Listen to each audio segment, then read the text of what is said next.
Olá, meu irmão, minha irmã, que Deus abençoe a sua vida. Hoje é mais um dia de leitura da Palavra de Deus e eu quero compartilhar com você o capítulo 4 da carta aos Efésios. Antes, porém, vamos orar agradecendo a Deus por esse momento. Pai, nós te louvamos por essa tarde, pela chuva que cai, pelo meu irmão, pela minha irmã, pela tua palavra, pelo teu Espírito. Somos agradecidos a ti por tudo. Pedimos a tua bênção em nome de Jesus. Amém. Vamos lá então? Carta aos Efésios, capítulo 4.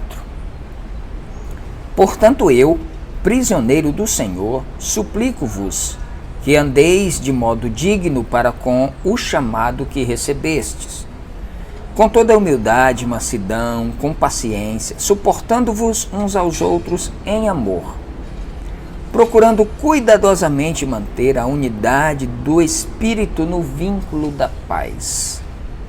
Há um só corpo e um só Espírito, da mesma forma que a esperança para a qual fostes chamados é uma só.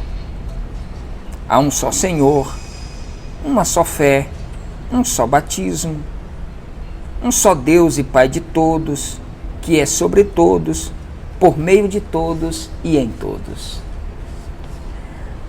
E a cada um de nós foi concedida a graça conforme a medida repartida por Cristo. Por isso é que foi declarado: quando ele subiu em triunfo às alturas, levou cativos muitos prisioneiros e distribuiu dons aos homens. O que significa ele subiu? Senão que também desceu às partes mais baixas da terra. Aquele que desceu é o mesmo que semelhantemente subiu muito além de todos os céus para preencher tudo o que existe. O apóstolo Paulo aqui está mostrando que Jesus Cristo completa tudo, é tudo em todos, é a razão de toda a existência. Tudo que existe origina-se dele e ele domina sobre todas as coisas. Quando ele fala que ele desce até as profundezas mais baixas da terra e sobe até as mais altas alturas, ele está mostrando que não existe nenhum lugar, espaço físico ou dimensional que não esteja preenchido por Jesus Cristo. Ele é tudo em todos.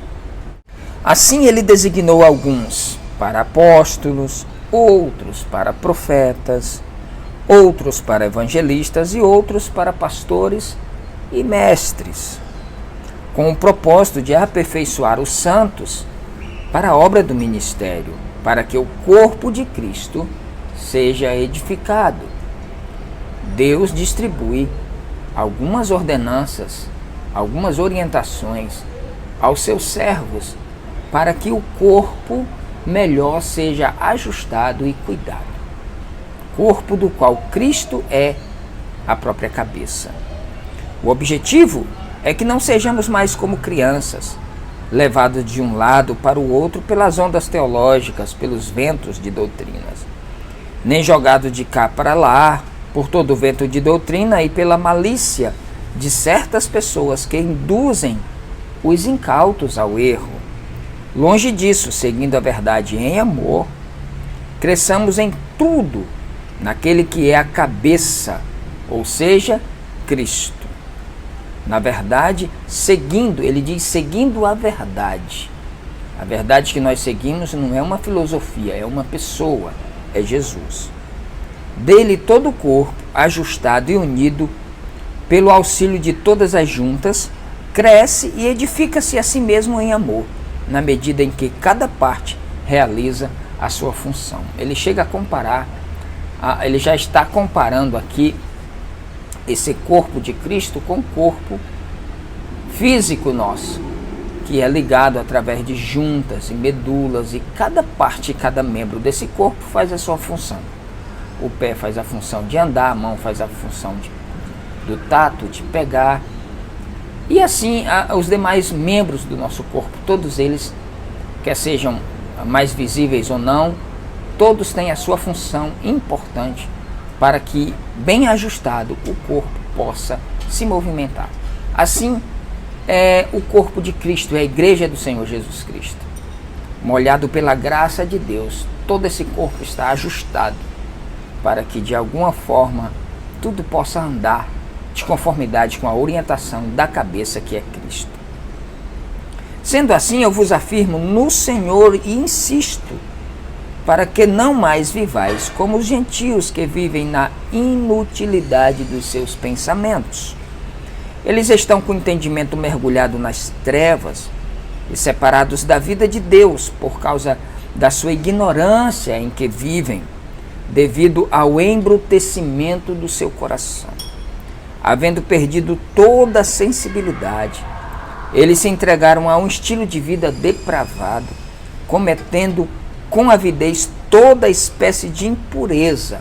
Ora, ele está falando aqui para os Efésios, aonde ali no templo de Diana tinha as prostitutas cultuais, e atrás de cada coluna elas ficavam ali praticando o ato sexual como culto à deusa Diana.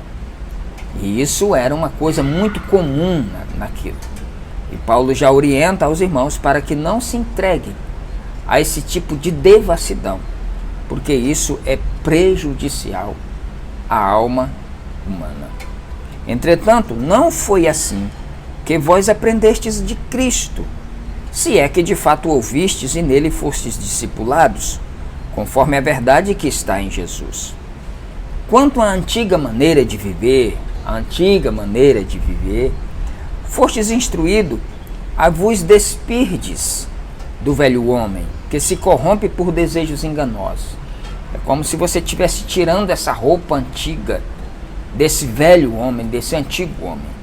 A serdes renovados no vosso modo de raciocinar e a vos revestirdes do novo homem, criado por sua semelhança a Deus em justiça e em santidade provenientes da verdade.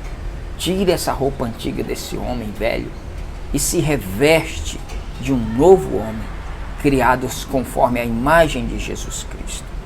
Portanto, cada um de vós deve abandonar a mentira e falar a verdade ao seu próximo, pois todos somos membros de um mesmo corpo. Estremecei de ira, mas não pequeis. Acalmai a vossa raiva antes que o sol se ponha.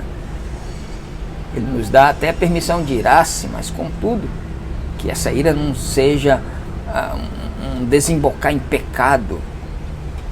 Não deis lugar ao diabo.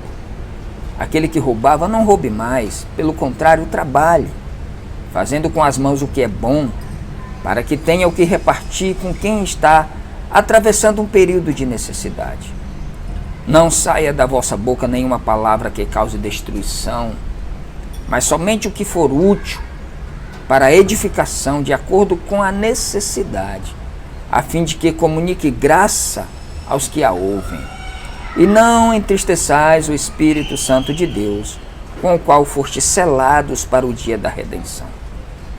Toda amargura, toda cólera, toda ira, gritaria e blasfêmia sejam eliminados do meio de vós, bem como toda maldade. Pelo contrário, sede bondosos e compassivos uns para com os outros, perdoando uns aos outros da mesma maneira como Deus vos perdoou em Cristo Jesus.